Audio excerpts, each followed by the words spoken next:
Officer Hadley didn't look twice at the black man behind the wheel. Calm, composed, no panic, no fear. He claimed the car had swerved, demanded the driver step out, and called in backup with a K9 unit. Minutes later, he announced that the dog had alerted for narcotics. When the man challenged the claim, the leash went slack and the dog attacked. What Hadley didn't know, what he never thought to question, was that Marcus had trained dogs like his for war, airports, and federal agencies. The blood on the pavement was real, but so was the reckoning that would follow. Before we go any further, comment where in the world you are watching from and make sure to subscribe, because tomorrow's story is one you don't want to miss. The late August sky over Mississippi had begun its slow collapse into night, the kind of evening where the horizon stretched wide and gold before melting into a deep violet haze. The trees lining Highway 61 were still dense with summer, their thick branches leaning over the road like spectators too tired to cheer. A few distant bugs carried on with their rhythmic hum in the underbrush, and the air held that familiar mix of heat, pine sap, and scorched asphalt, suffocating but honest. Marcus Dean drove northbound, with the window rolled halfway down, and one elbow resting comfortably against the inside of the door, his fingers tapping the wheel in time with the music playing low from the dashboard. There was no rush in his posture. The tires rolled smooth beneath him, and the shadows drawn by the setting sun danced across the hood of the truck like slow water. His Tacoma was well worn but clean, still bearing the marks of long weeks and longer miles. Dog crates in the back, hair on the upholstery, old rubber mats curling at the edges. The silence inside the cabin wasn't uncomfortable. It felt earned. Traffic had thinned out to a trickle in both directions. It was that in-between hour, after the end of most workdays and before the nightlife crowd stirred. The stretch of road ahead was unbroken, the yellow lines bright and undisturbed. He adjusted the volume down with a light touch of the dial, not because anything had changed, but because instinct told him to. Dusk did that, made everything feel thinner, more exposed, like the light was trying to hide before something else arrived in its place. Behind him, headlights appeared. He glanced once in the mirror, casually at first, noting the silhouette of a patrol cruiser cresting the gentle rise about 100 yards back. No siren, no rush, just presence. He looked back to the road, maintaining speed, his grip loosening just slightly on the wheel. The cruiser didn't pass. Instead, it settled into his rear view like it had been there all along, following at a measured distance, not tailgating, but not falling back either. Just pacing. The feeling arrived in his gut like a quiet warning, one he had long since learned not to ignore. He didn't tense, didn't adjust his speed, didn't touch his phone or glance over his shoulder. He simply stayed steady in the lane, signaled a change to the right as the exit for Tallwater passed by, and continued on. Then the lights came on, red and blue, sharp and sudden, cutting across the tree line and throwing color over the inside of the cab in pulsing strokes. The siren didn't wail, just one short burst, like punctuation, at the end of a sentence no one else heard. Marcus signaled and pulled off onto the shoulder, his tires rolling gently over the gravel as he eased the truck to a stop. He cut the engine, rolled the window the rest of the way down, and retrieved his license and registration from the center console, placing both on the dashboard in plain view. Then he set his hands on the wheel. Calm, deliberate, practiced. He didn't move. He didn't reach for anything else. He didn't speak. The cruiser idled behind him with its lights still spinning. When the driver's door finally opened, the officer emerged with the slow, confident stride of someone who had grown too comfortable with their uniform. White, built thick through the chest and neck, late 40s maybe, with the kind of face that seemed made for suspicion. He walked with the posture of a man who expected to be feared or challenged, and didn't care which. When he arrived at the window, he didn't greet Marcus, didn't offer a smile, didn't ask how the night was going. Instead, he leaned slightly toward the open space and said, without preamble, "You know why I pulled you over?" Marcus turned his head slowly to meet the man's eyes. "No, officer," he said, in a tone neither passive nor aggressive, just steady. "You were swerving," the officer replied, his voice flat and authoritative. "Couple miles back, drifting over the center line." Marcus kept his face neutral. "I've been maintaining the lane since I got on this stretch. There was no one around me, no curves, no conditions to cause a drift. I call it like I see it," the officer said, one eyebrow raised. "You calling me a liar?" "I'm telling you I didn't swerve," Marcus said. The officer smirked. "That what they teach you? Talk back and see what happens?" "I answered your question," Marcus replied. "I didn't swerve. If there's something else you want to address, I'm here." "Oh, you're here all right," the officer said, standing up straighter. "Got yourself all cleaned up, driving this thing like you're some kind of professional. But I know what I'm looking at." Marcus didn't respond. Not because he had nothing to say, but because nothing he could say would matter. "You been drinking tonight?" the officer asked next, cocking his head to the side in a show of mock curiosity, sniffing at the air through the open window as if trying to justify the question. "Little something to take the edge off? Whiskey, maybe? Hennessy?" "No," Marcus replied, his voice even and calm, measured with the kind of patience worn thin by long practice. "I haven't been drinking." The officer didn't move away.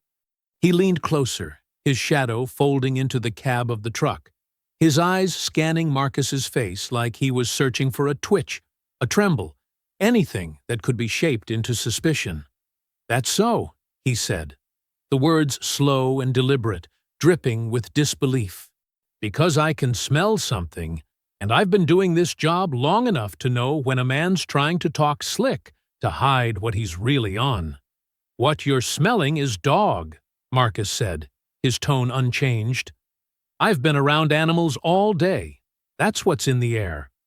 Not alcohol."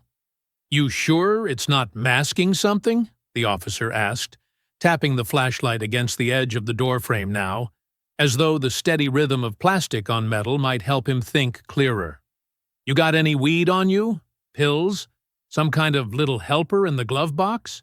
"There's nothing illegal in this vehicle," Marcus said, still not raising his voice, still not giving in to the invitation to match the officer's energy. "I haven't used anything. I haven't had anything. There's nothing to find." "You always this smug when you get pulled over?" the officer asked, his lip curling slightly. "You always play the victim? Because you're giving me attitude for a man who says he's clean." "I've done everything you've asked," Marcus answered, his voice low and steady, without resistance, without argument, and without aggression. "If you're feeling attitude, that might be coming from somewhere else." The silence that followed cracked in the air like heat before lightning. The officer straightened just slightly, then gave a short, bitter laugh under his breath, the kind that came from somewhere deeper than this moment. "You think you're clever," he said. "Got that educated tone, all quiet and smooth, like you're too good to be nervous. Like maybe you think you're better than me." "I don't think anything about you," Marcus said, watching the officer's posture now, not in fear, but in calculation. "Yeah, you do," the man shot back. "You people always do." Marcus didn't answer that. There wasn't a point. Nothing in that response was about curiosity. It wasn't about driving or suspicion or even safety. It was about control, about dominance, about pressing until something cracked. "Step out of the vehicle," the officer said, his voice now clipped and sharp, no longer pretending at routine. "Let's have a look around." Marcus hesitated, not out of fear, but to make sure his hands were still clearly visible on the steering wheel before speaking again. "What is your probable cause for a search? You're sweating. You smell like chemicals and fur. You've got a cage in the back seat. You're twitchy. Your pupils are dilated. It's 84 degrees, Marcus said. The cage is for transporting dogs, and my pupils look the same as they did when you walked up. You want to play hardball? Fine, the officer muttered, stepping away from the door and circling around the vehicle. You think this is the first time I've had someone lie straight to my face? I haven't lied to you, Marcus said, still calm, still seated, still tracking the man's every movement with his eyes, but not with his head. You keep telling yourself that, the officer said over his shoulder, walking toward the rear of the truck. He paused briefly at the tailgate, shone the flashlight into the bed, then continued around toward the passenger side.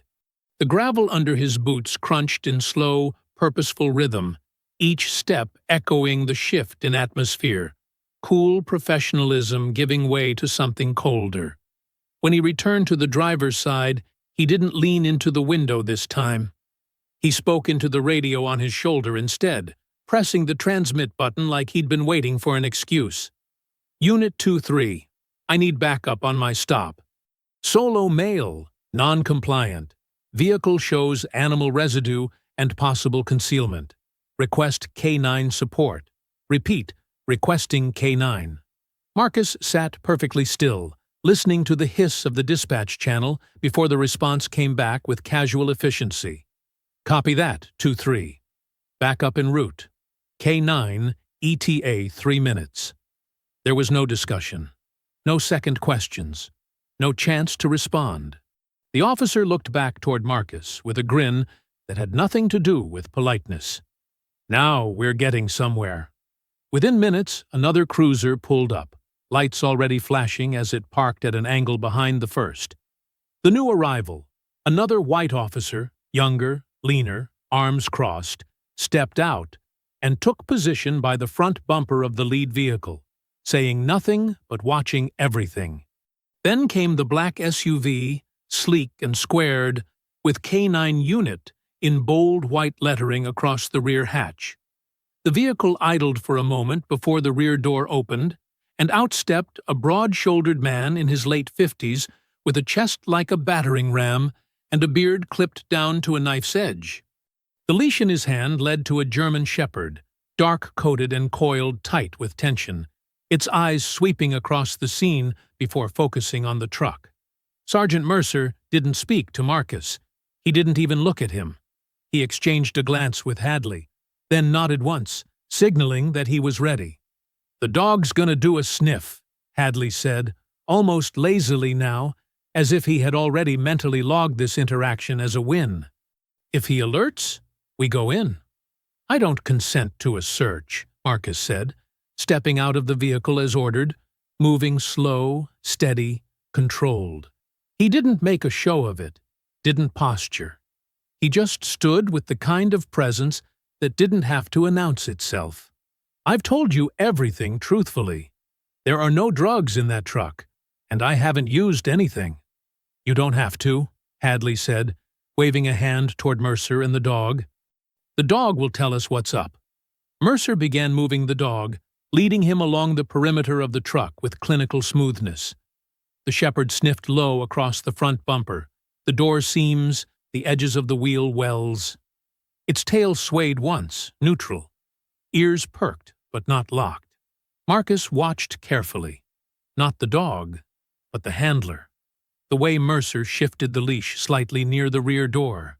The subtle tension in his wrist. The half-click of his tongue when the dog hesitated near the driver's side. And then it came.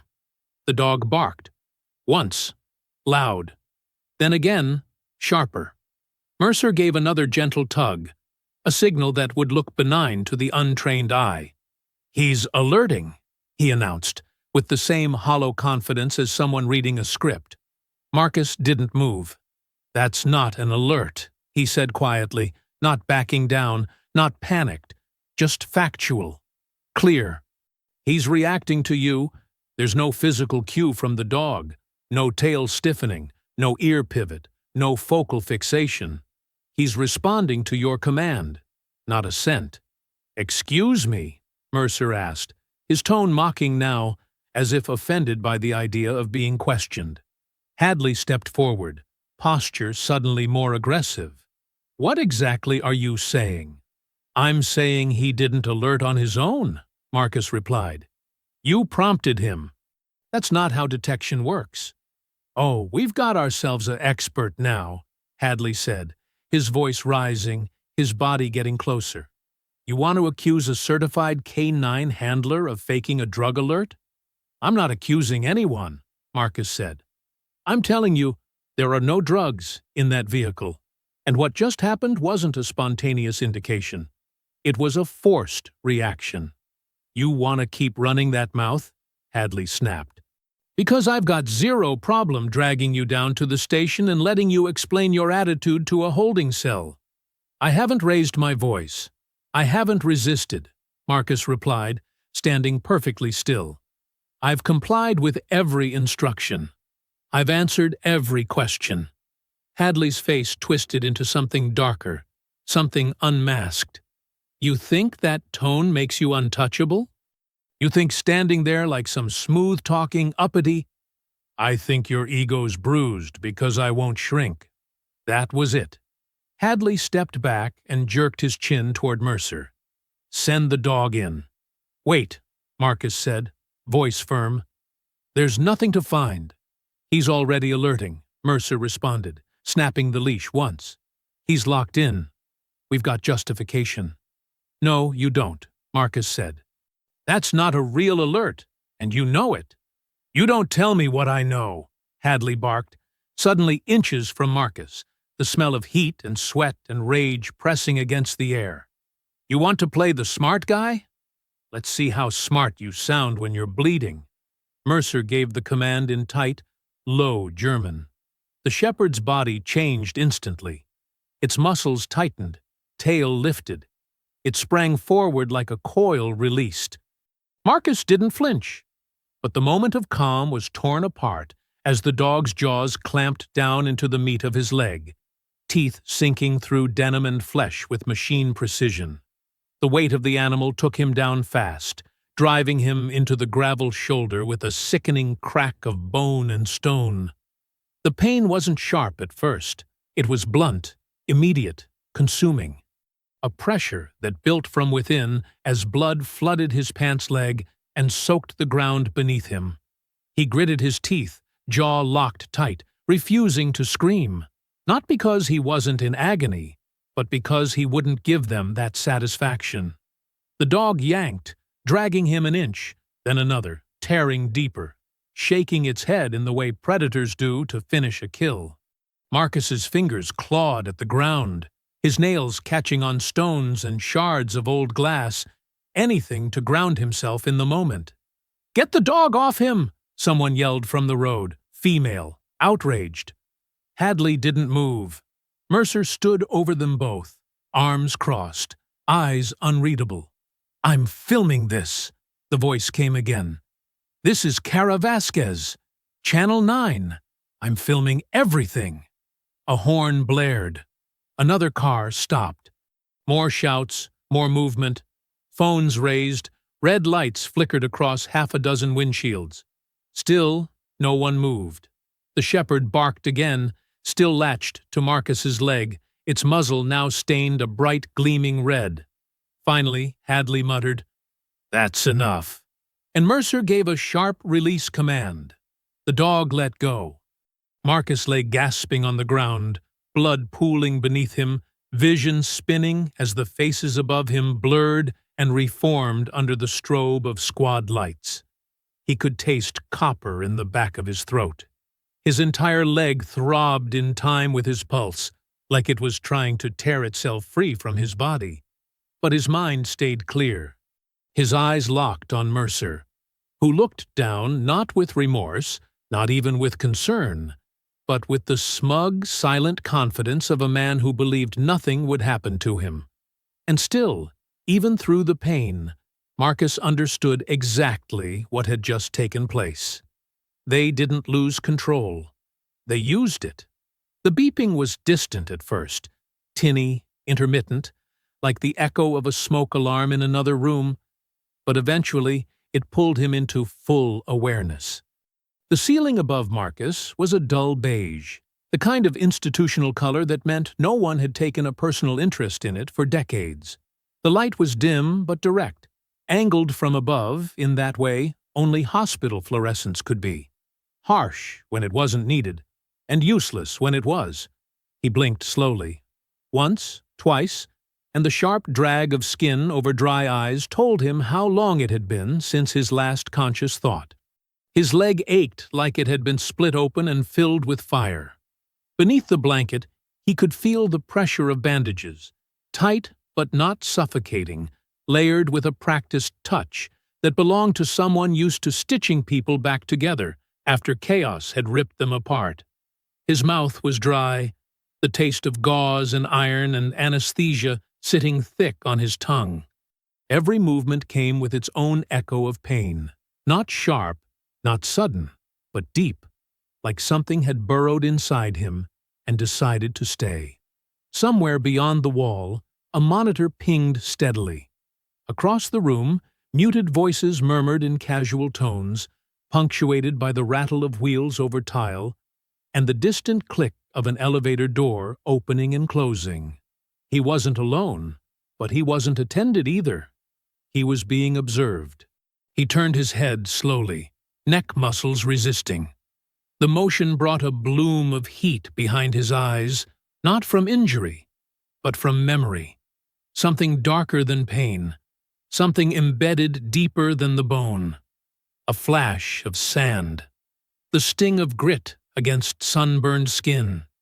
A dog barking, not this one, not the shepherd, but a tan Belgian Malinois sprinting across a bombed-out courtyard, teeth bared, handler shouting commands in broken Arabic, gunfire in the distance, a body falling behind them before the echo even faded.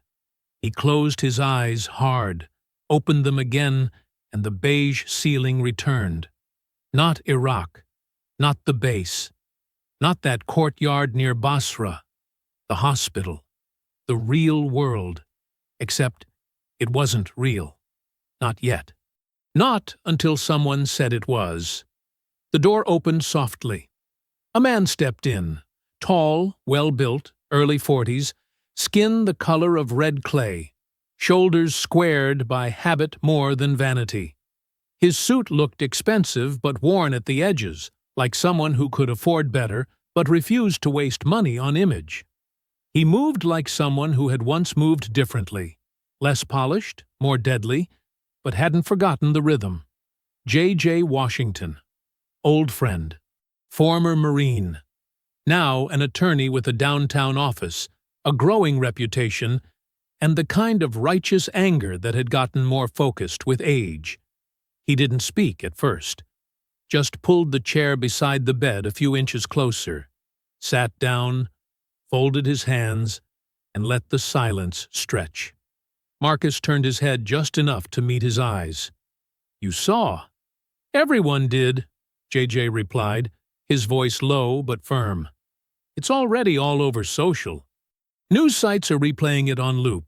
Cara Vasquez was the first on the scene. She caught the whole thing on her phone, start to finish.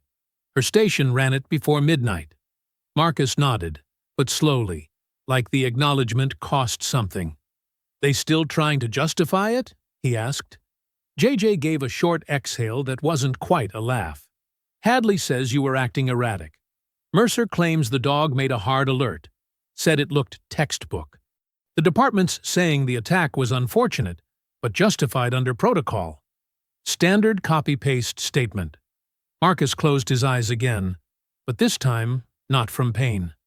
"They always do," he said. "Yeah, well, Kara's already pushing back. She sent a message, said she wants to talk. She's pissed. Not just as a reporter. She's taking this personally." Marcus didn't answer.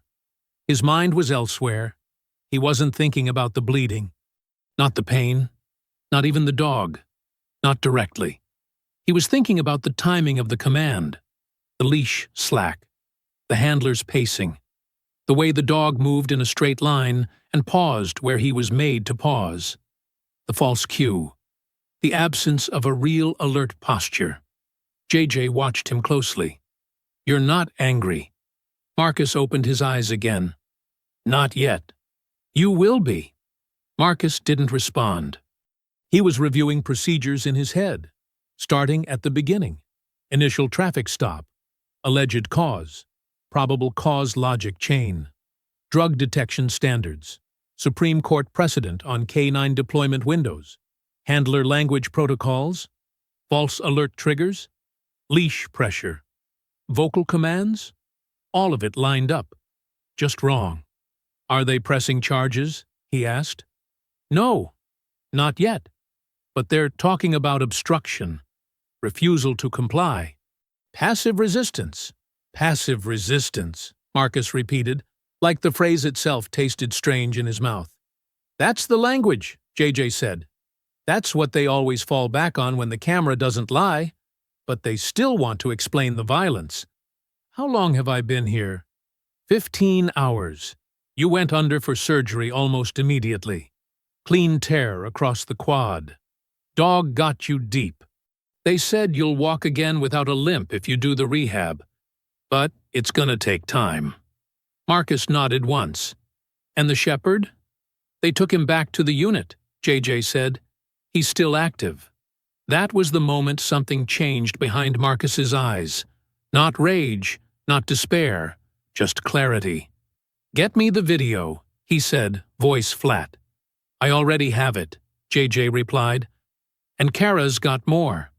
"Good," Marcus said, "because they're not just lying. They're using." JJ raised an eyebrow. "You ready to go public?" Marcus didn't blink. "Not yet." JJ nodded, standing. "You let me know when. The city's gonna bury this if we don't move fast." Marcus looked down at his leg, the shape of the wound barely visible under the layers of gauze and compression. He could still feel the dog's teeth, not the sharpness, not even the tearing, just the control. The grip hadn't been wild. It had been calculated. He remembered the depth of the bite, the pressure of the clamp, the exact moment the dog had locked in and waited for the follow-up signal that never came. There had been no chaos in the movement, no hesitation, no confusion. That wasn't just training. That was his training. Not in theory, not in method, in execution. The thought settled in him like a stone dropped into still water. Not shocking, not abrupt, just heavy and certain. JJ returned later that evening with a tablet and a stack of papers clipped together. News articles, internal reports, screen captures from social media. He dropped them on the tray beside Marcus's bed, pulled a chair close, and sat without ceremony. "You said you wanted to see everything," he said. "Here's the footage from Kara's phone. Clean audio, wide angle. She got the dog's movements, Mercer's posture, Hadley's face. All of it." Marcus didn't immediately reach for it. He was staring at the IV line running into his arm, watching the slow drip of saline into his bloodstream, as if trying to measure how long it would take to wash the memory out. "Play the clip," he said. JJ tapped the screen. The video loaded. The ambient sounds came first. The murmur of traffic, the shuffle of boots on gravel, the bark of the dog. Then came the voices. Hadley, smug and loud. Mercer, curt and unbothered. The words played out exactly as he remembered them. No surprises there. But it wasn't the voices he was listening for. It was the bark. That specific pitch. The way the dog braced before striking. The movement of the left hind leg, always a half-second slower than the others. That was an old injury. A minor tear from early in basic training. A tell he had noticed in a young male shepherd almost 7 years ago at Lackland Air Force Base. The dog had been stubborn, high drive, brilliant, but impulsive. Marcus had spent weeks getting the animal to respond to soft commands, teaching it restraint before drive, control before chaos. The name had been Django. Short, sharp, easy to command under pressure. As the video played, Marcus's expression didn't change, but something behind his eyes did. "Stop," he said, just as the dog launched. JJ paused the video. "What is it?" Marcus reached slowly for the tablet, tapped the screen to rewind 10 seconds, then froze it on a frame of the dog mid-movement. Legs extended, tail stiff, muzzle pulled back to bare its teeth. "I know that dog," he said. JJ leaned in. "From what?" "Training." "From command," Marcus answered. "I trained him." "You mean recently?" "No," Marcus said. "Years ago. He was one of mine during my time with the program. He had issues early on, muscle imbalance, over-aggression in high-drive drills, but never toward humans, never without purpose. I spent 6 months stabilizing his response patterns. I wrote the profile on him. His posture is identical. Even the scar on the rear left flank. That's Django." JJ leaned back, taking that in for a moment. "You sure?" "I don't forget the dogs I've trained. Not when I put that much work into them." JJ's eyes narrowed slightly. "You think Mercer knows that?" "I think Mercer made sure of it." There was a long pause between them, the silence louder than any noise in the room. Marcus reached for the printouts on the tray, flipping through them until he found a departmental staff profile. Sergeant Curtis Mercer, former handler, reassigned twice in 5 years. Received internal complaints for excessive force during traffic stops. Suspended from a federal training program in San Antonio for deviation from approved protocols. Reinstated in a smaller department 2 years later with a clean slate and no public explanation. Marcus stared at the paper like it had just answered a question he hadn't wanted to ask. "I remember him now," he said quietly. "Not by name at first, but the face. He was part of the second wave of handler applicants during my last year at Lackland. He failed out before certification. Too aggressive. He didn't listen to the dogs. He forced outcomes. We flagged him for overcorrection. He washed out. He never should have had access to those dogs again." JJ stood slowly, pacing once across the narrow space between the bed and the wall, then turned back toward Marcus. "How does a guy like that end up leading K9 for a city department?" "They don't check," Marcus said. "Or they don't care. Or they want guys like that," JJ replied. "If the goal isn't restraint, it's control." Marcus nodded slowly, his eyes back on the frozen image of the dog lunging from the paused video. "He took Django after he left the program. Probably reassigned him after retirement. The records are rarely tracked once dogs are cycled out of federal service. They get donated to local departments. Transferred. You can take a good dog and ruin it in 6 weeks with the wrong training." JJ was silent for a long moment. "You realize what this means, right?" he said eventually. "This wasn't just brutality. He used your own methods against you. He took what you built, corrupted it, and weaponized it." Marcus didn't answer at first.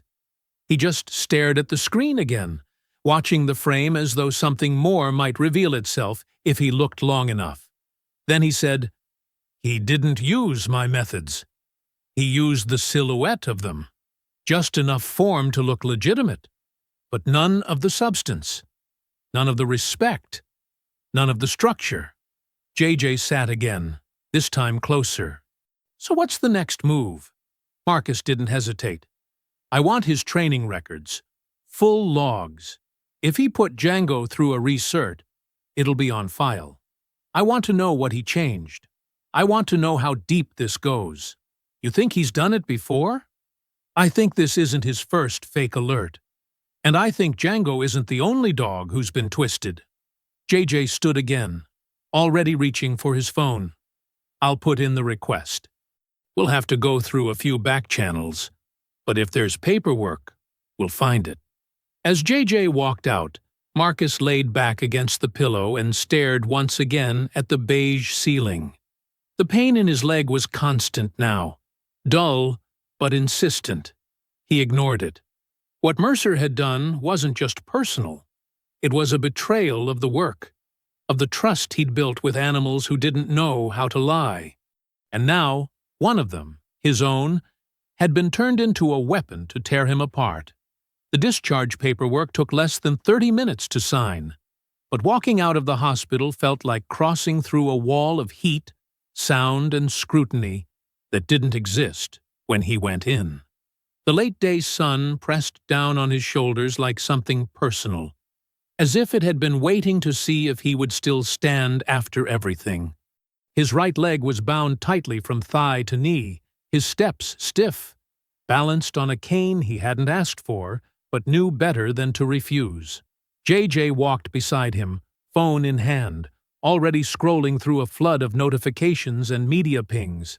The sidewalk buzzed with summer noise, cars humming by, birds nested in parking lot trees, nurses stepping out for cigarettes or breathers. None of it seemed to touch Marcus. His world was a kind of tunnel now, narrow and clear, leading to something inevitable. Kara was waiting near the curb, leaning against the hood of a dark blue sedan, dressed in jeans and a muted gray shirt, her press badge clipped to her pocket. She wasn't filming. She didn't hold her phone. Her arms were crossed, but not in challenge, more like someone trying to stay contained. As soon as she saw him, she pushed off the hood and stepped forward. "I didn't want to bother you while you were recovering," she said, "but I figured you'd reach out eventually." "I'm reaching out now," Marcus said. She glanced at JJ, who gave a small nod. "He's ready," JJ said, "but nothing's off the cuff." Kara's expression didn't change. "Of course."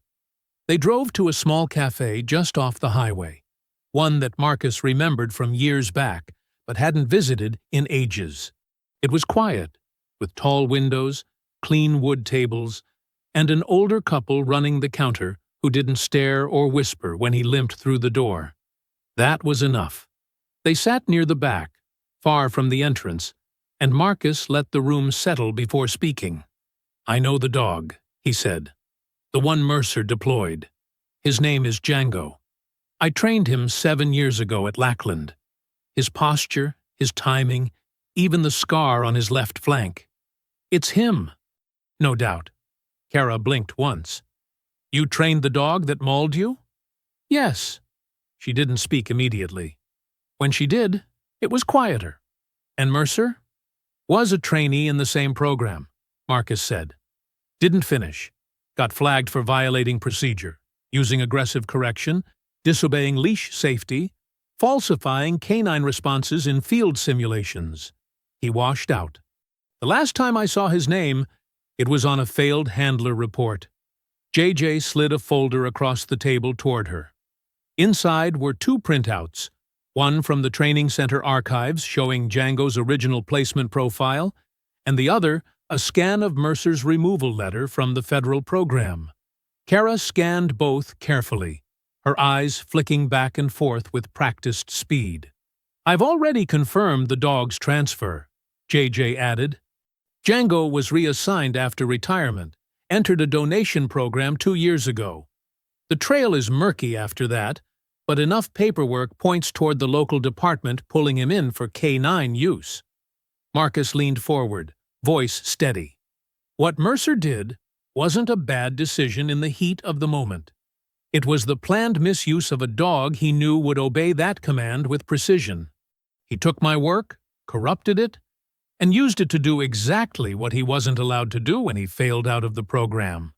"And Hadley played into it," Kara said, already thinking aloud, her fingers resting on her phone but not typing yet. The entire setup was built to escalate.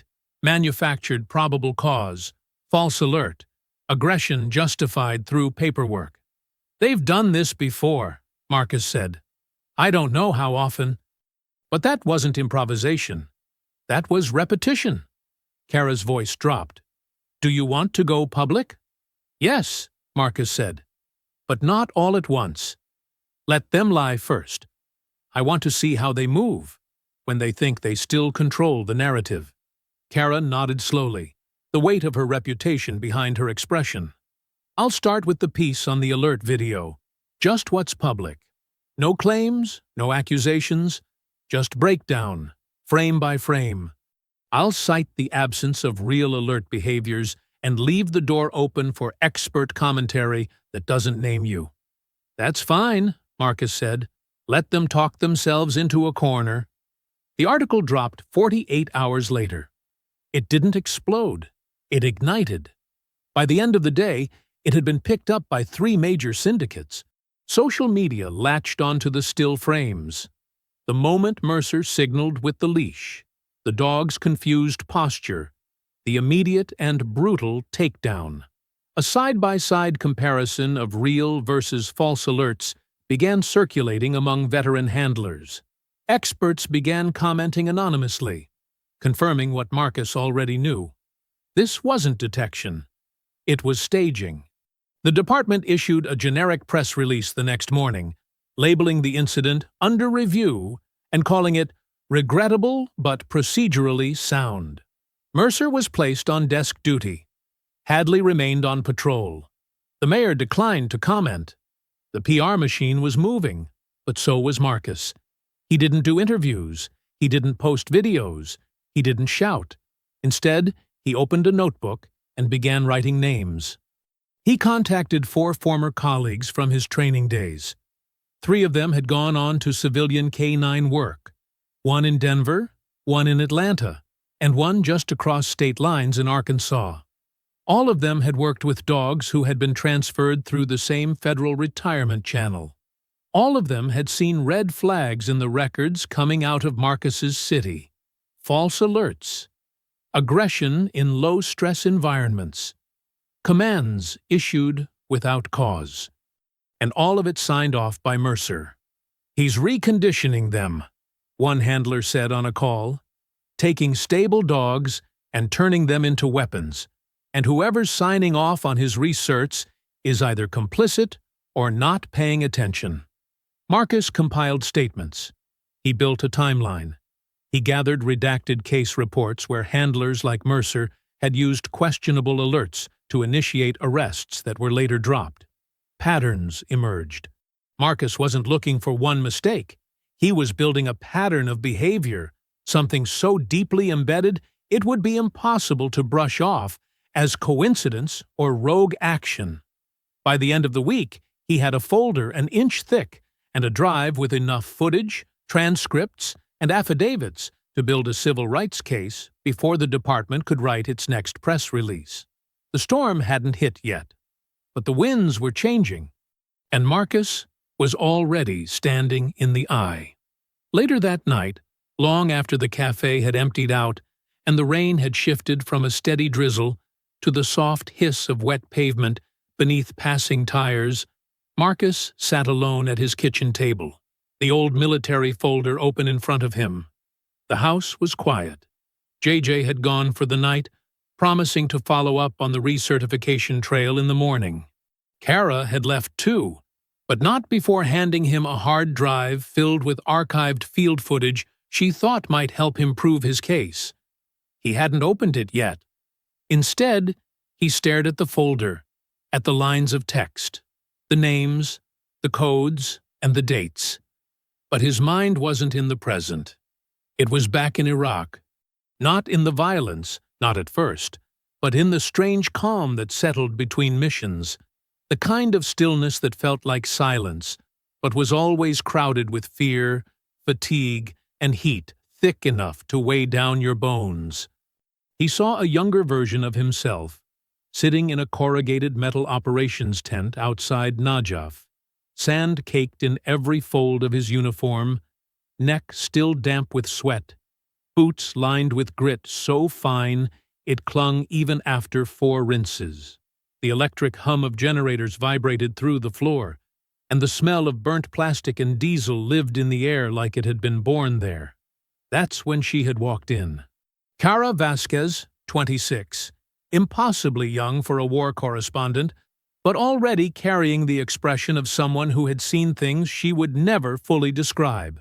She wore body armor that didn't quite fit, and boots that had clearly been broken in the hard way, and her hair was pulled back in a way that said function over form. She had a Nikon camera slung across one shoulder, and a press badge clipped to her flak vest like it was supposed to offer protection from bullets, suspicion, or both. "Where's your unit leader?" she asked, standing just inside the flap of the tent, blinking against the low light. Her tone wasn't rude, but it wasn't deferential either, just tired, focused, and direct. "You're looking at him," Marcus had replied, barely looking up from the field report he was pretending to finish.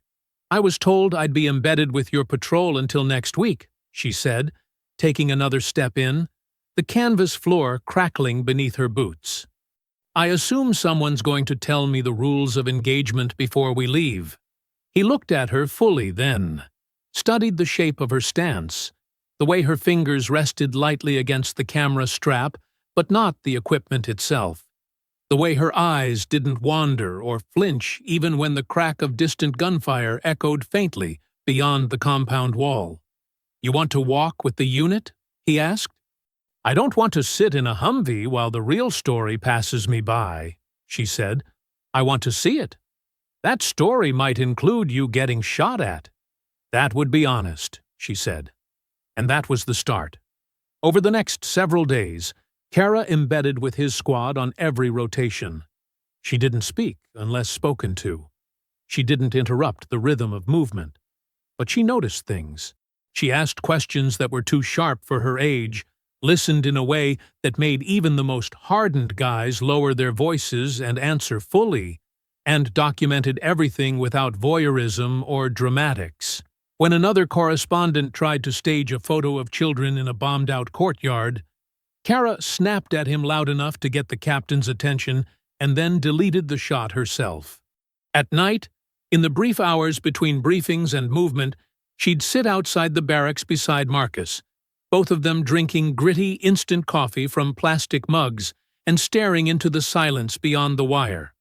It was during one of those nights, after a particularly chaotic patrol in which a local informant had been mistakenly detained, that Kara had turned to him and asked the question he'd never forgotten.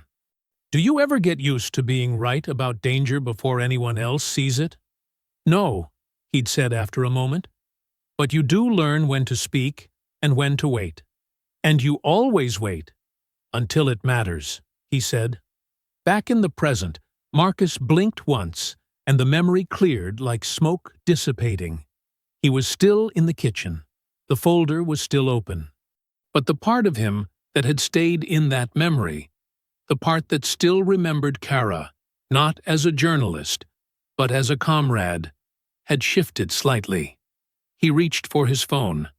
The line rang twice before she picked up.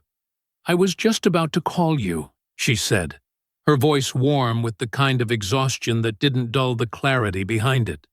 "You remember Najaf?" Marcus asked. A pause. Then, "The dust storm? I was thinking of that night after the informant mix-up." "I remember," she said.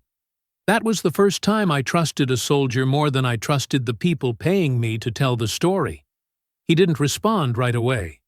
"I never forgot what you said," she added, more quietly now. "About waiting until it matters."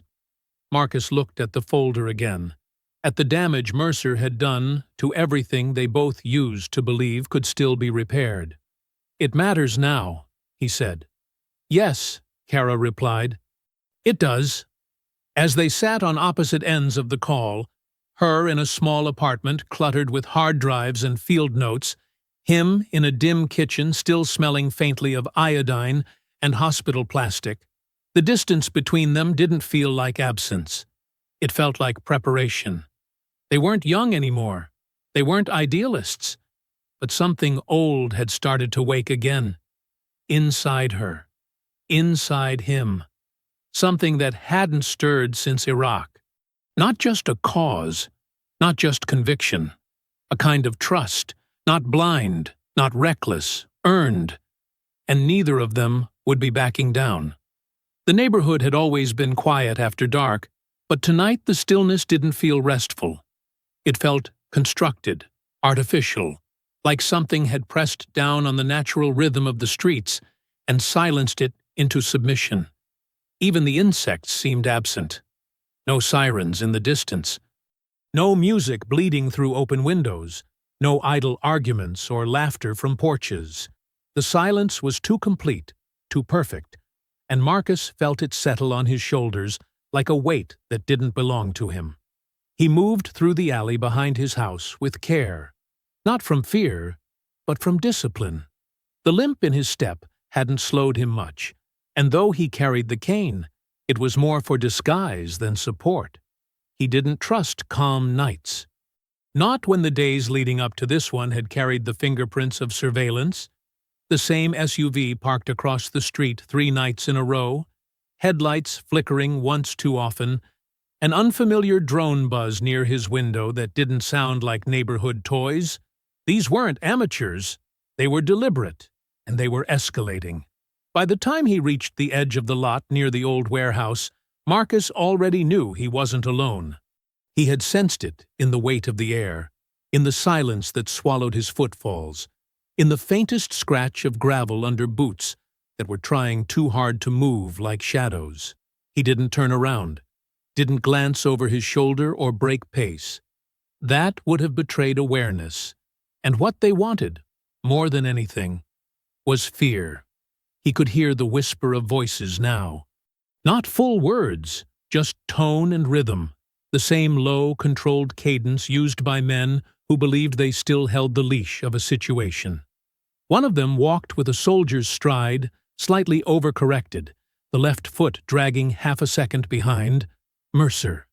The other moved with less intent, more swagger than discipline. Hadley. They weren't hiding. They were circling.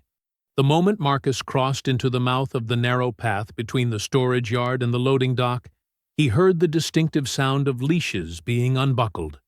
Metal against metal. Then a low, controlled command in German. Deliberate, careful, rehearsed. What followed wasn't barking. It was pursuit. 2 dogs, full-grown, high drive, trained to move fast and without noise. No hesitation, no testing the air for scent, no checks for command alignment. These were not being sent to search. They had been released to damage. Marcus adjusted course, his stride steady but sharp, directing himself toward the side entrance of the warehouse. He'd scoped the building earlier in the week for precisely this reason, noting the reinforced fencing inside the loading bay and the intact mechanism for the security gates. The city had abandoned the property years ago, but some of its bones remained intact, rusted but functional, enough for what he had in mind. The dogs were closer now. He could hear their paws strike pavement, fast, rhythmic, deadly. Still no barking, just movement. They had been trained for this moment, and he had trained dogs like them long enough to know exactly how close they were. His breathing stayed measured, controlled, and though his leg burned with every step, he kept his body fluid, using the momentum of his forward motion to avoid shifting his weight unnecessarily. At the door, he didn't stop. He pushed it open, entered, and let it swing half-closed behind him. Enough to create noise, but not to give away that he intended to trap them inside. The interior of the warehouse was cavernous and cold, the air damp with mildew and engine grease from a time when machines had once lived here. Broken crates lay scattered across the floor, and old shelving units lined the walls like skeletons. He moved quickly, but not erratically, guiding himself deeper toward the central forklift enclosure, a square ring of fencing that had once secured heavy tools, but now served as a containment pen. The gate still worked. It had been tested. The control box, though rusted, responded when touched. He only needed to get them inside.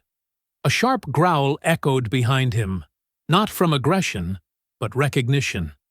They had his scent now, and they were moving fast, the scrape of nails against concrete growing louder, more urgent. He didn't stop. He rounded the stack of pallets, stepped into the ring, and whistled once, just enough sound to draw them forward. The first dog entered hard, muscles taut, tail rigid. A massive shepherd, scarred around the ears, its eyes wide with focus. The second dog followed just seconds later, slightly smaller, darker, moving with surgical intent. Marcus stepped aside, staying just outside their initial lunge radius, and reached behind him to throw the lever. The gate clanged shut. The crash echoed through the chamber like a dropped anvil, and immediately the dogs turned back, teeth bared, testing the fencing with bodies that had been built to break.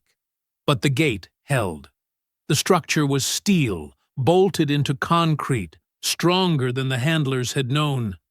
And now the dogs were trapped. Not leashed, not restrained by command, contained.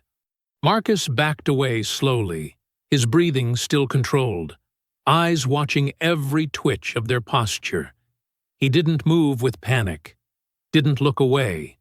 He held their attention with the same calm presence he had used when they were pups in training, when they learned that the hand could command, but never deceive. These dogs weren't wild. They were betrayed. He could hear movement at the main entrance, boots pounding against steel and concrete, faster now, less cautious. Hadley was yelling, his voice rough with frustration, echoing down the corridor. "You think this makes you a hero?" Marcus didn't answer. He didn't need to. The tone said everything. Hadley was no longer performing for cameras or protocol. He was acting purely out of ego now, cornered and furious, his leash finally off. Mercer didn't speak, but the sound of his steps was heavier, faster, more measured, like a man already picturing the outcome in his head and walking directly toward it. Then Hadley came in first, headlong, rage pouring off him like steam off pavement. He didn't move with strategy. He charged. But a charging man can still break bone. His first swing came wide, fueled by speed and sheer mass, knuckles aiming straight for Marcus's throat. Marcus slipped the angle by inches, stepped inside the swing, and drove a punishing elbow upward into Hadley's jawline, the crack of bone against bone as sharp as snapping ice.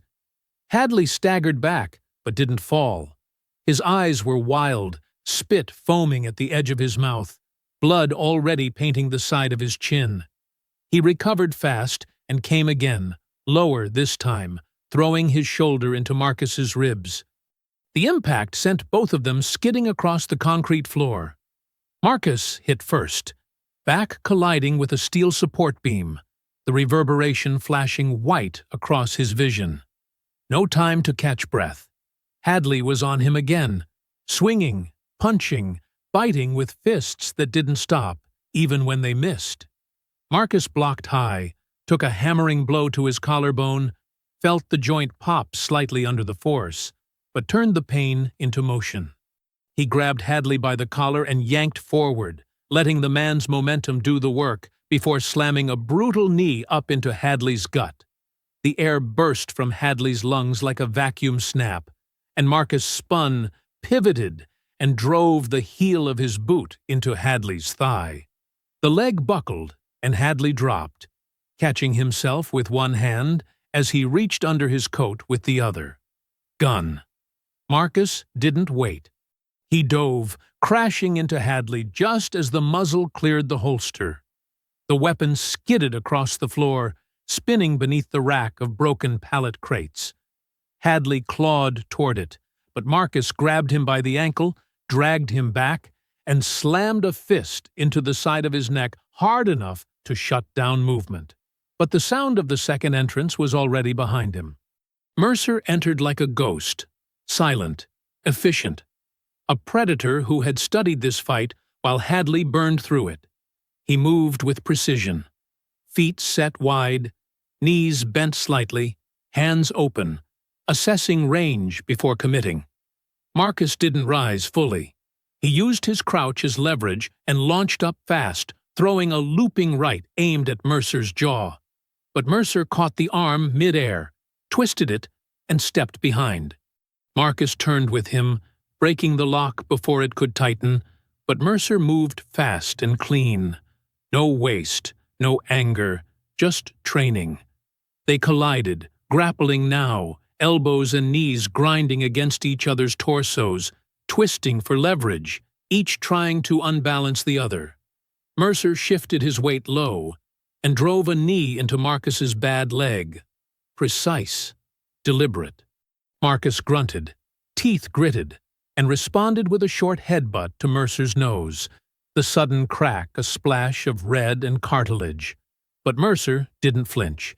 He responded instantly, landing 3 quick jabs to Marcus's ribs, forcing him to retreat toward the shelving racks near the containment cage. Marcus grabbed a metal pipe from the ground, swung wide, missed the head, but caught Mercer in the shoulder. The impact echoed like a muffled bell. Mercer stumbled back, but only for a second. He recovered and tackled Marcus, slamming him into the support pillar, shoulder to chest. They went down hard. Concrete scraped against skin. Marcus rolled first, trying to break clear, but Mercer caught his foot, pulled him backward, and dropped a knee directly onto Marcus's side. The pain flared across his ribs like fire spreading under skin. He twisted, grabbed Mercer's vest strap, pulled him down, and elbowed him across the temple. Once, twice, a third time until Mercer's grip weakened. They broke apart, both heaving now, both bleeding, the warehouse lights overhead flickering slightly from age or fury, or both. The concrete beneath them was smeared with sweat and blood, their shadows stretching like broken limbs across the floor as they circled again, slower this time, the brutal rhythm of exhaustion beginning to outpace fury. Mercer spat crimson onto the ground, one eye nearly swollen shut, his nose twisted and leaking. Marcus's breathing was ragged, his shirt torn at the shoulder, and every breath stung as if the inside of his chest had been lined with knives. Hadley, staggering upright now like something risen out of smoke, grunted like an animal that didn't recognize pain as a limit. His face was split across the cheekbone, one arm limp at the shoulder, but in his other hand he gripped a broken shard of shelving pipe, jagged at the end where it had torn away from the wall. His boots dragged across the floor in a crooked line, steel toe scraping sparks as he limped toward Marcus, eyes wild and mouth twisted into a grin that held nothing but venom. Marcus turned as Hadley rushed. The pipe came down fast and wide, an arc meant to end something, not warn. Marcus ducked, the metal edge whistling just above his skull, and then rose fast from the crouch, slamming a shoulder into Hadley's sternum and driving them both backward into the fencing of the containment pen. The dogs inside barked once, loud and sharp, a reminder of the storm still watching from the cage. Hadley swung again, this time sideways, catching Marcus along the ribs. The pipe didn't slice, but it landed hard enough to send shock through his torso, forcing him to stumble sideways and drop to one knee. Hadley advanced, raising the weapon again. Before it could fall, Marcus surged upward, grabbed the inside of Hadley's elbow, twisted with his full weight, and jammed the joint backward until the tendon screamed beneath the pressure. Hadley howled, dropped the pipe, and tried to claw at Marcus's face. Marcus blocked, shoved the man backward, then pivoted off his good leg and delivered a punishing elbow directly into Hadley's throat. The hit didn't break anything, but it shut the man up. Air escaped in a gasp, and Hadley folded to the floor, wheezing, hands grabbing his own neck in a pathetic, instinctive attempt to regain control of his own breathing. Mercer came in without warning, silent, fast, all intent and zero wasted motion. He used his injured shoulder as bait, swinging low with his good arm, aiming for Marcus's side. Marcus stepped back, let the punch graze his hip, then countered with a sharp hook to the liver. Mercer doubled slightly, and Marcus followed with a knee to the chin, the blow landing clean enough to whip Mercer's head back into the side of the broken shelving unit behind him. But even stunned, Mercer was relentless. He grabbed a loose length of chain from the floor, wrapped it around his wrist in one smooth motion, and lashed out in a tight arc. The chain bit into Marcus's forearm, drawing blood through torn skin. He flinched, then caught Mercer by the shoulder, pulled him forward, and slammed a brutal headbutt into the bridge of the man's nose. Mercer staggered, fell to one knee, and Marcus didn't wait. He used the chain now, looping it behind Mercer's neck and dragging him to the ground with his body weight. Not to choke, not to kill, but to pin, to hold, to end it. Mercer kicked wildly, but the fight was already bleeding out of him. His breathing turned erratic, pulse slowing, resolve breaking. Marcus leaned down, locked his arm tighter, spoke through clenched teeth as blood dripped freely from his own mouth and nose, the words ragged with exhaustion. "This is the last time you put your hands on anyone without consequences." Mercer's body went slack, not unconscious. Defeated. Marcus released him, rolled off, sat back against the wall, and pressed a trembling hand against his ribs. For a long moment, there was only the sound of distant barking, quiet now, almost subdued, and the sharp drip of blood hitting concrete. Hadley lay half-conscious nearby, his breathing hoarse and wet. Mercer was still on the floor, blinking slowly, his mouth opening and closing like a man trying to explain something to himself. Marcus didn't move for several long seconds. Then, finally, with effort, he stood. He limped toward a toolbox that had spilled open during the chaos, pulled a pair of zip ties from its tray, and returned to Hadley first. The officer flailed weakly but didn't resist, as Marcus bound his wrists behind his back. Mercer didn't fight it at all. When both were restrained, Marcus turned toward the containment pen, where the two dogs had gone silent. They stood still, alert, not aggressive, watching with the understanding of animals that had seen the leash drop and not been punished for running. He approached slowly, opened the gate, and let them come to him on their terms. They stepped forward. They sniffed his hands, cautious but not afraid, searching for something familiar in his scent, his stance, the quiet way he stood without threat. Their heads lowered slowly, not in fear, but in recognition, some deep memory of early training, of calm hands and steady voices before the commands turned harsh, and the leash became a weapon. Marcus reached out, placed a hand on each of their shoulders, and spoke the original cues, not the twisted commands they'd been forced to obey, but the ones meant to guide, to ground, to connect. The dogs didn't bark or flinch. They just stood there, still and alert, their bodies softening as if something inside them had finally been allowed to exhale. He stepped back without rush, reached into his coat, and pulled out his phone, the weight of it suddenly heavier now that it held the power to show everything that had happened. With one swipe, he opened the camera and began to record, capturing the ruined warehouse floor, the blood, the two officers lying restrained and beaten, and the dogs once weaponized, now standing quietly beside him. The camera didn't need commentary. The footage would speak for itself. And as the red light blinked in silence, Marcus remained still, upright, bruised but unbroken, knowing full well that the world was about to see what really happened, and who had finally fought back. The warehouse had gone still in the hours after.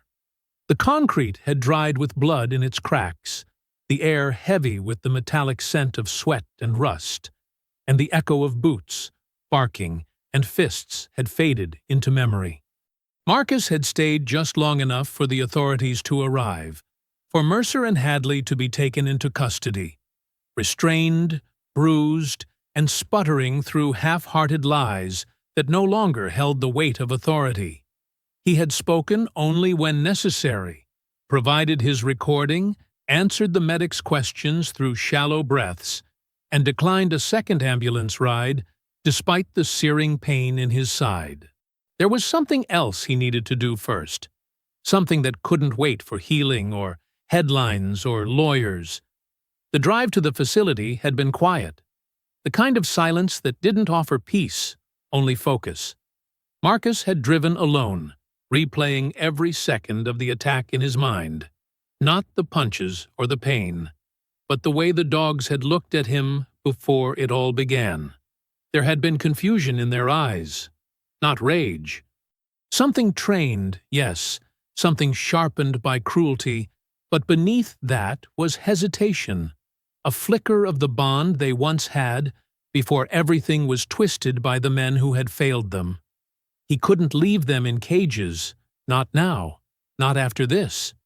The kennel wing carried the sterile smell of bleach and cold metal, that sharp industrial bite that lingered in the back of the throat, mixed with something more organic, wet fur, old aggression, and the quiet trace of fear, not from the humans working the cages, but from the dogs held behind them. Each enclosure hummed with tension, not the wild, chaotic kind, but the brittle restraint of creatures that had been trained too harshly, too long, to express anything openly anymore. Their bodies were wired tight with the memory of shock collars and shouted commands, muscles taut beneath coats thinned by stress. They didn't bark like most kenneled dogs. They watched, and waiting, for them, had become second nature. Marcus walked the corridor with the same careful, deliberate pace he had used in war zones and compound searches, not because he was afraid, but because he understood deeply what movement meant in the presence of damaged animals. Every step, every breath, every shift of weight told them something. And these dogs, especially Django and Bravo, had been taught to survive by anticipating what came next.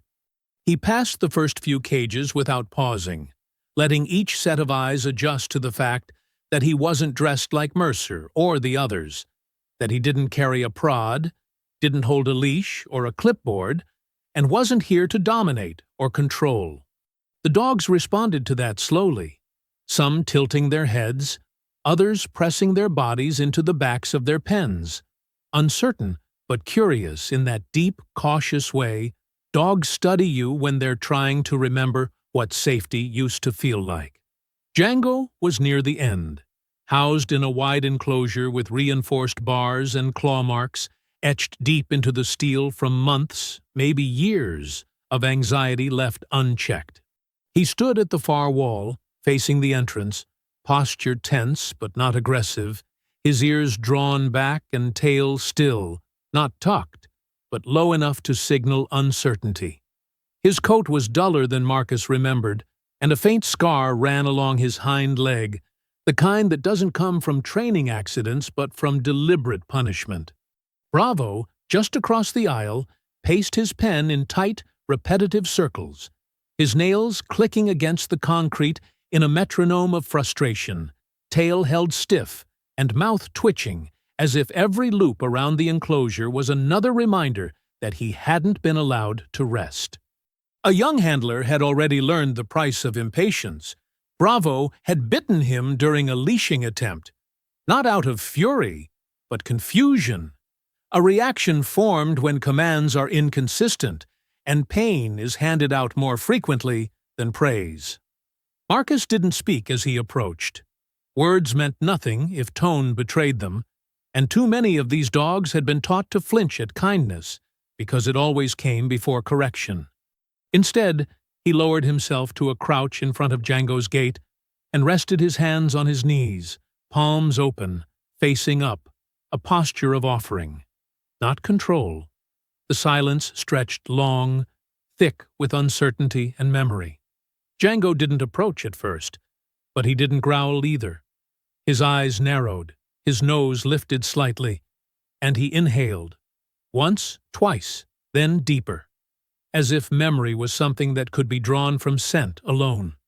When Marcus finally spoke, The voice was so soft, it barely carried beyond the bars. Django. Sits. The word was quiet, wrapped not in command but in history. Django didn't react right away, but his ears twitched, his weight shifted, and after several long seconds, he sat. Not a formal, sharp response, but a slow, thoughtful act, as if the body remembered before the mind caught up. Marcus nodded once and slowly opened the gate. Not fast, not loud. He stepped inside without hesitation and knelt again, repeating the next cues in a cadence that Django had once responded to instinctively. This time, the dog moved forward, not lunging, not wary, just moving, his body rigid with mistrust, but his steps anchored in something older, something stronger than fear. When Django pressed his head into Marcus's chest, it wasn't obedience, it was recognition. Bravo took longer. He was more broken, less trusting, a dog who had survived more than he had been shaped. Marcus crossed to his cage, watched as the pacing stopped, and held his ground as the growling began. Not deep enough to be a threat, but loud enough to say, "Not yet." Still, Marcus spoke the same words, one at a time, evenly, with no challenge in his tone, and waited. When he opened the gate, Bravo didn't charge. He circled once, then twice, then stood facing Marcus with his body angled, ears flat, tail still as steel. Another word, another breath, and then, finally, Bravo lay down. Not because he was told, but because he remembered how to listen again. The other handlers were frozen in place behind the safety line, their expressions caught somewhere between disbelief and unease, their hands twitching toward radios they hadn't thought to raise. Marcus didn't look at them. He didn't need to. He knew what they were seeing now, and he knew how much easier it had been for them to believe that aggression lived in the dogs rather than in the methods used to shape them. "This is what happens," Marcus said at last, his voice low, his hands still resting gently on Bravo's shoulders. "When you take loyalty and replace it with fear. When you break a creature over and over again until it's not sure who it's supposed to trust. And then you call it dangerous because it learns to survive the only way it can." He stood slowly, not letting go until the dog moved with him. Not in sync, but in solidarity. Django stood as well, flanking Marcus on the other side. "They didn't choose this," Marcus added, eyes now locked on the supervisor behind the glass. "They were trained into it. And if you keep using men like Mercer to write the rules, then every dog that comes through this building is going to end up just like them, lost, violent, and convinced that every hand reaching for them is about to hurt." No one responded. The silence didn't need to be filled. He had made the point the only way anyone ever listens in places like this. Not by lecturing, but by proving. And somewhere, in the stillness of that broken facility, surrounded by cages that once housed weapons but now held memory, something shifted. Not enough to fix it, but enough to start. The shift began quietly. First in whispers, then in headlines, and finally in a courtroom that felt too small for what it had come to represent. What started as grainy footage filmed under warehouse lights became a national broadcast, dissected frame by frame across networks and social media feeds, with captions that no longer gave the benefit of the doubt to the uniform. Marcus's video wasn't just evidence, it was indictment, confession, and prophecy wrapped in one continuous shot. And when the trial date was announced, it wasn't just another proceeding. It was a spectacle, a reckoning years in the making. Inside the courthouse, cameras were banned, but the pressure was no less present. Reporters waited outside the steps each morning, their breath fogging against early autumn chill, pressing microphones forward as though proximity could grant access to the truth. JJ entered each day with her head high and notes tightly organized, her suit pressed, her eyes sharp. Kara walked in just behind, not as a witness yet, but as someone whose presence signaled that silence was no longer acceptable. Her articles had stripped the case raw, exposing not only the violence against Marcus, but the department's long pattern of misconduct.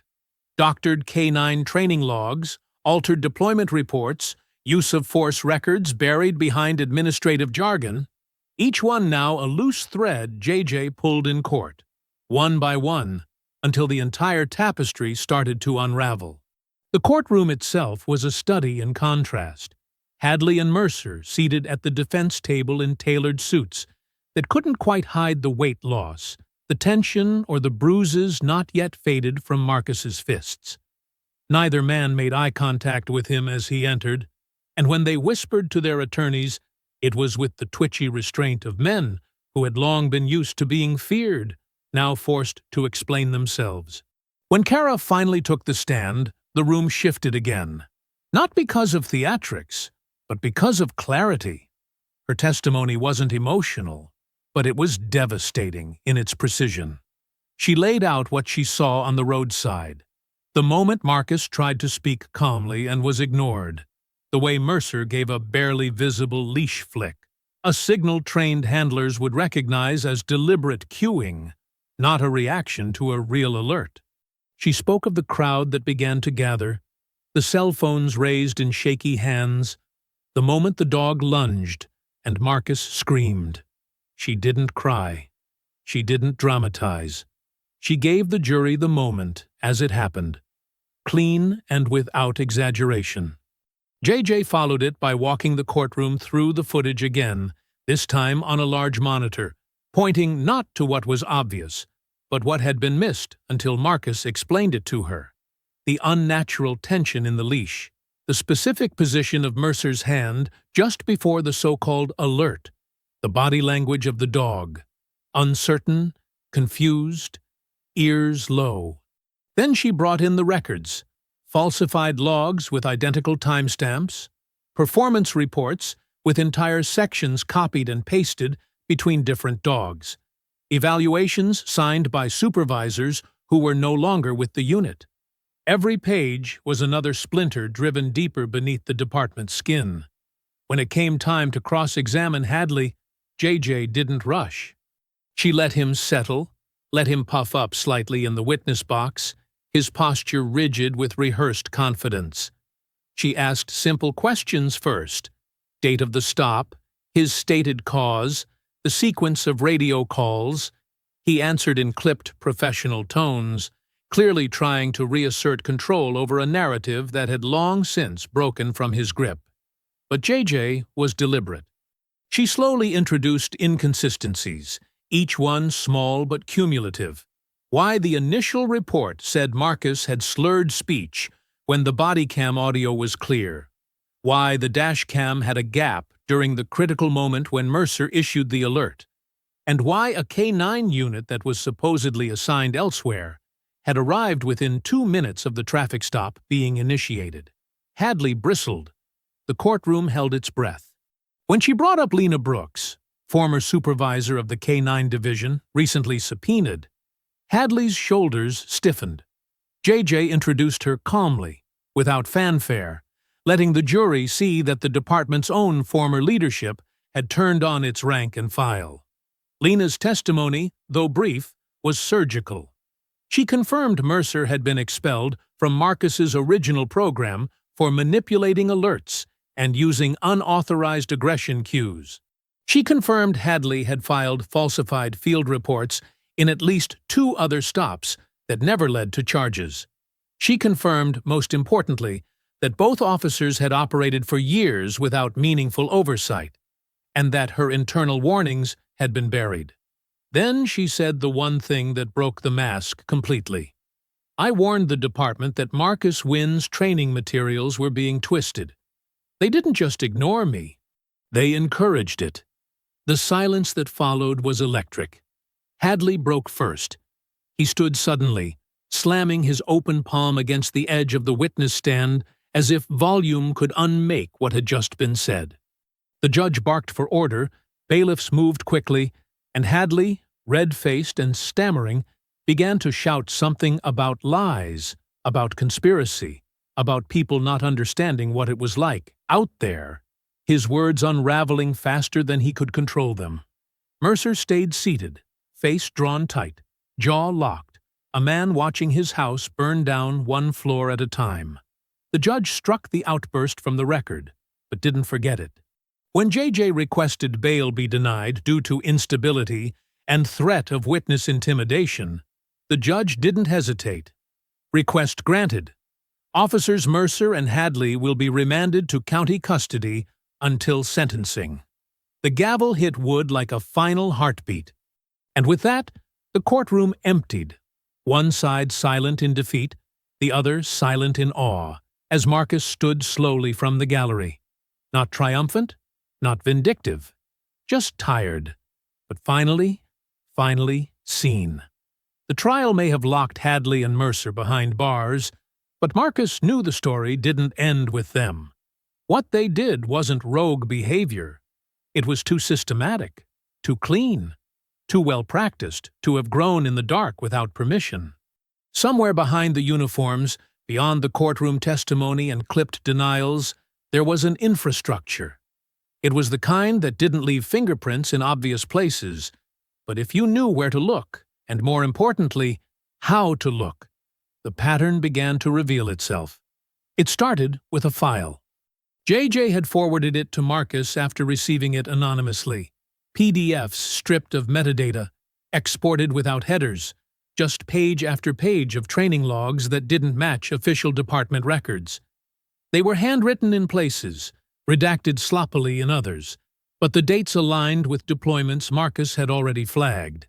Some of the dog names were familiar, ones he'd trained years ago and never heard from again, supposedly retired into peaceful homes or turned over to airport K-9 programs.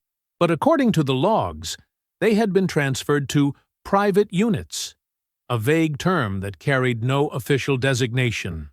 Worse still, the logs included cues Marcus had never authorized, aggression drills, chemical stimulus conditioning, even entries marked threshold overrides, a euphemism he recognized instantly as forced desensitization through pain. These weren't mistakes. They were intentional rewrites of everything he'd ever built. He didn't sleep that night. Instead, he drove 6 hours to a facility listed in the margin of one of the documents, a privately operated K-9 training site outside of Gainesville that claimed to specialize in advanced obedience for industrial security clients. On paper, it looked legitimate. Paperwork in order, insurance posted, permits framed neatly on the office walls. But Marcus didn't need paper to read a building. The layout was wrong. The spacing of the kennels was too tight, the dogs too thin, their eyes too flat. No handler spoke unless spoken to, and every command Marcus overheard was barked, not spoken. The way people issue orders when they're afraid of not being obeyed. He waited until shift changed to step into the perimeter unchallenged, walked the outer run path until he reached the back row of kennels where the lights were dimmer, the dogs louder, and the clipboard logs thinner than they should have been. He recognized one of the dogs instantly, a Belgian Malinois named Rocket, who had once been trained under his oversight for search and rescue, but had apparently been retired after minor joint injuries. Now, Rocket's eyes followed Marcus with a kind of anxious gratitude, as if memory hadn't died, just gone dormant beneath months of pain and confusion. A scar ran across his flank, where no working dog should have been injured. The moment Marcus crouched and called the old cue, Rocket sat, not sharply, not immediately, but with a tremble of recognition that confirmed everything the paperwork had tried to hide. Marcus filmed everything: cage numbers, ear tags, command responses, facility layout, and, when no one was watching, the training boards posted behind a thin plastic door labeled Instructor Access Only. The terminology was unmistakable: bite, drive, amp, over-commanding for correctional compliance. pain indexing. And worst of all, decommission queue, a line item marked with an expiration date for dogs who failed to adjust. This wasn't just training, it was trafficking. He left with the footage backed up to 2 separate devices and Rocket in the passenger seat, silent, thin, but alert. Head on Marcus's thigh the whole drive back, like the miles between them were being erased with each stretch of open road. Kara met him at the edge of the city. She didn't ask what happened. She didn't need to. The look on his face told her enough, that this had gone beyond revenge, beyond justice, beyond courtrooms and statements. This was systemic. This was protected. And now, with the evidence in hand, it could no longer hide behind the curtain of plausible deniability. Together, they built the case. Kara wrote the article not like a journalist, but like someone reclaiming her name, pulling from first-hand footage, the testimony of former handlers Marcus had trained and reconnected with, the internal memos JJ managed to subpoena after Hadley's bail denial gave the DA broader jurisdiction. The story named names, facilities, contractors, departments.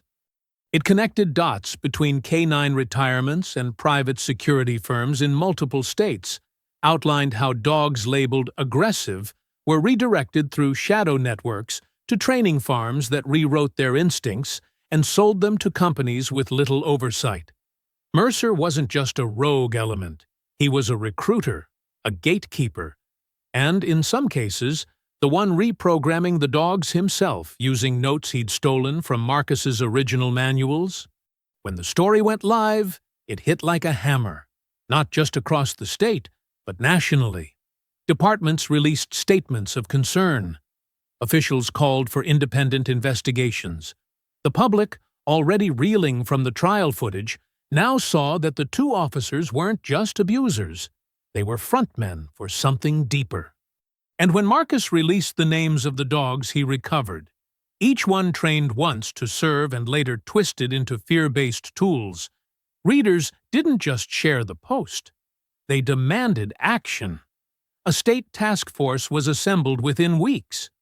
Federal agencies requested interviews.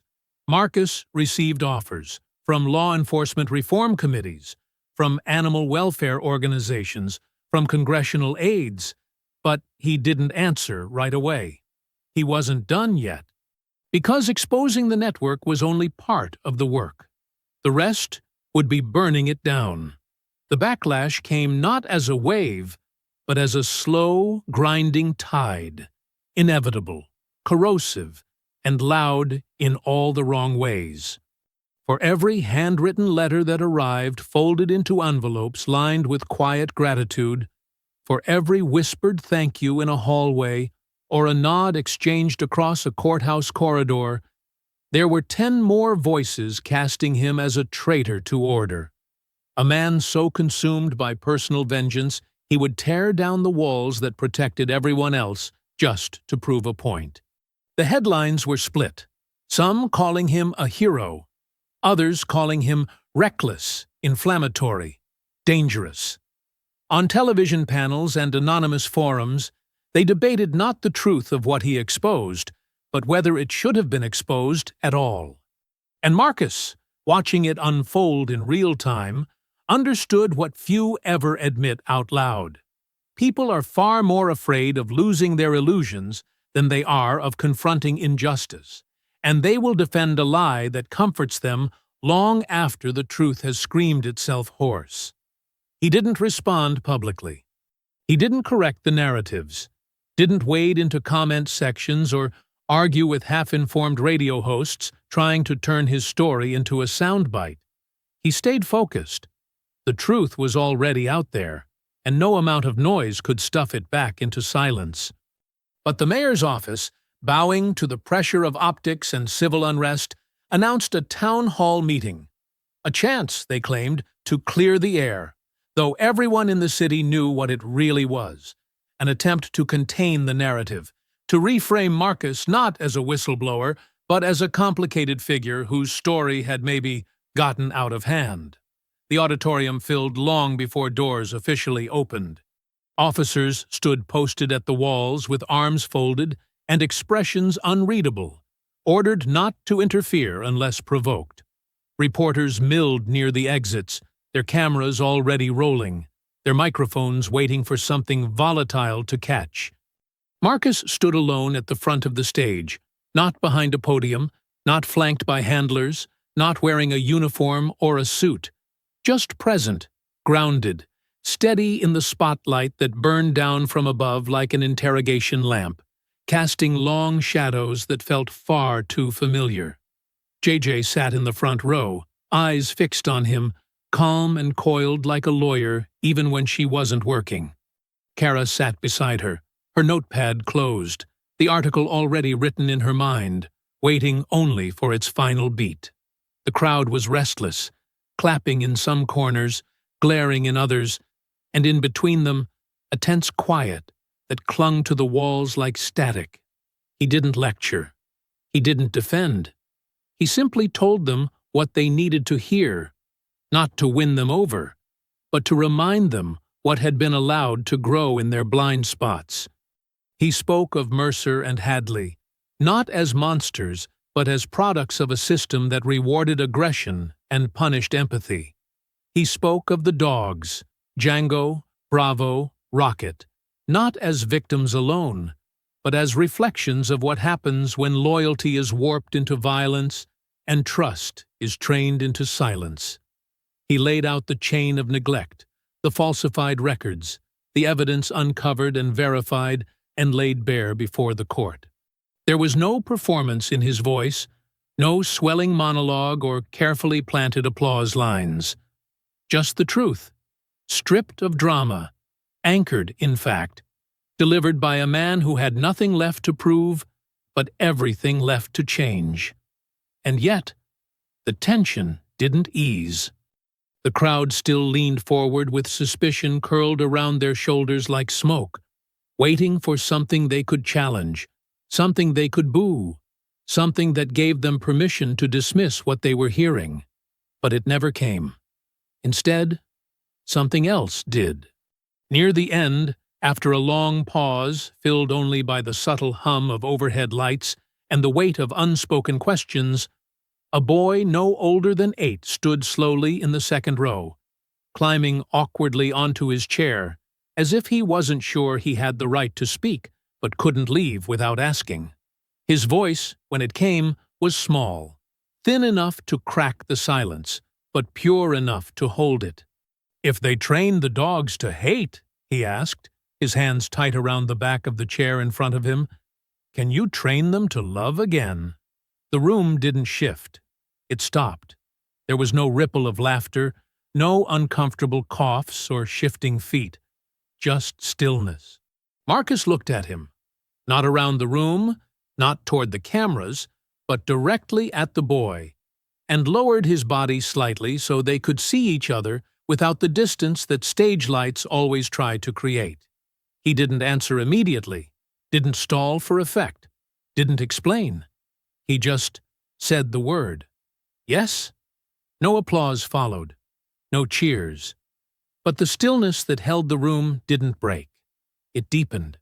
The truth of that single word, spoken without hesitation, without defense, without needing to be more than what it was, settled into the audience like a promise, one far more powerful than any court ruling or policy reform.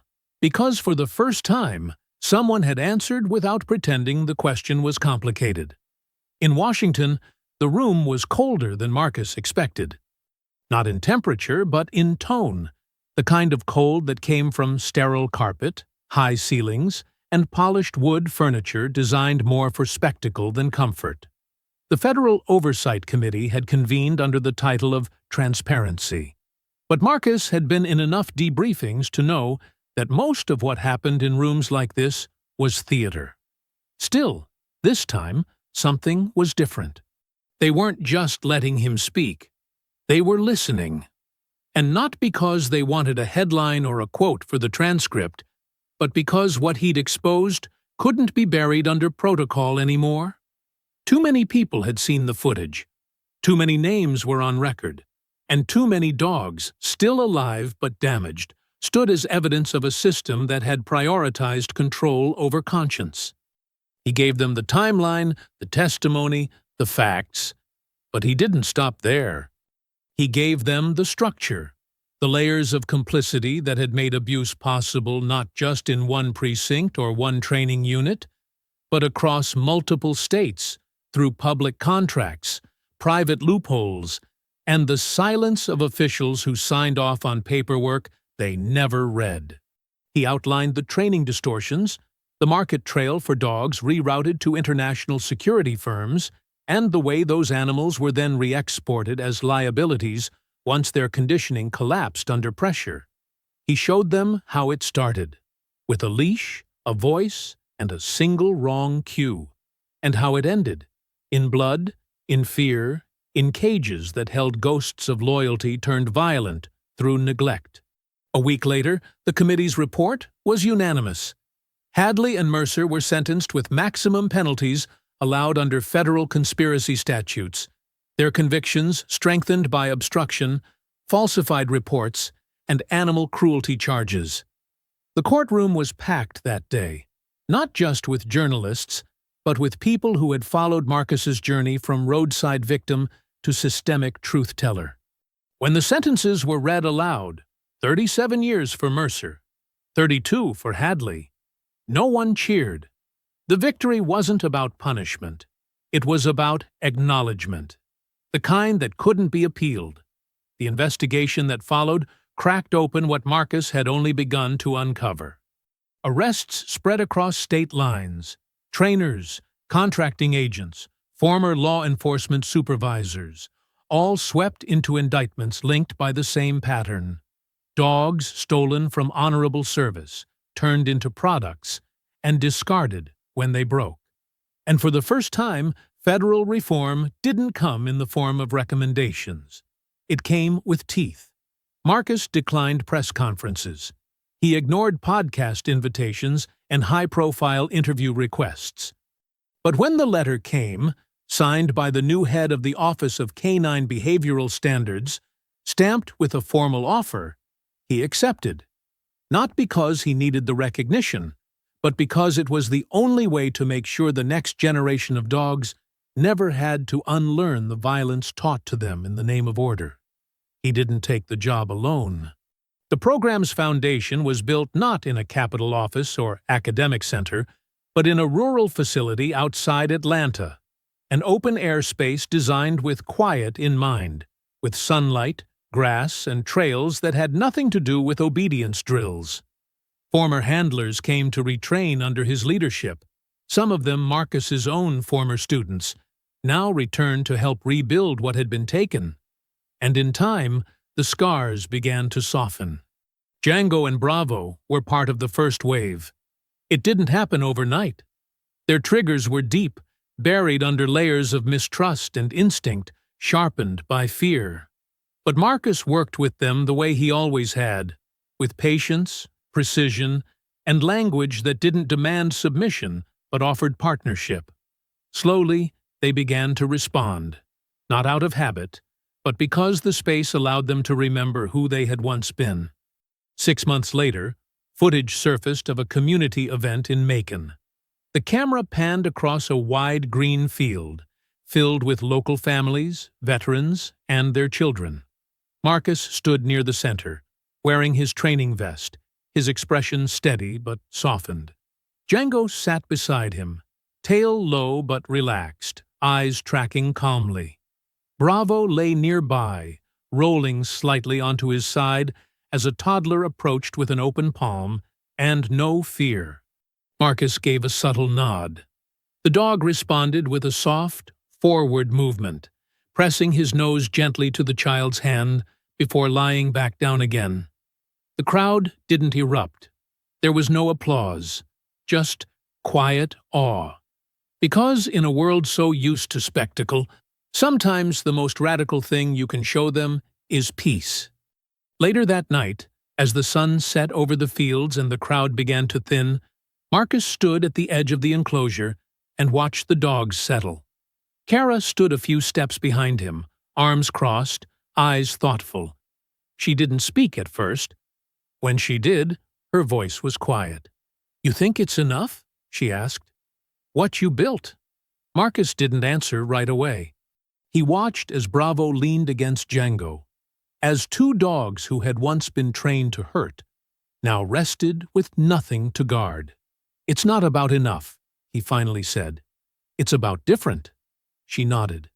"And somewhere, not in headlines, not in courtrooms, but here, in the dirt, in the stillness, in the space between old wounds and new work, the story ended.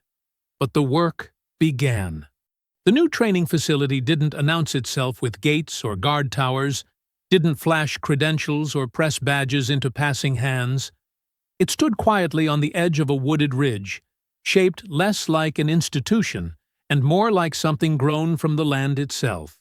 A campus designed not for control, but for correction in the truest, most human sense of the word.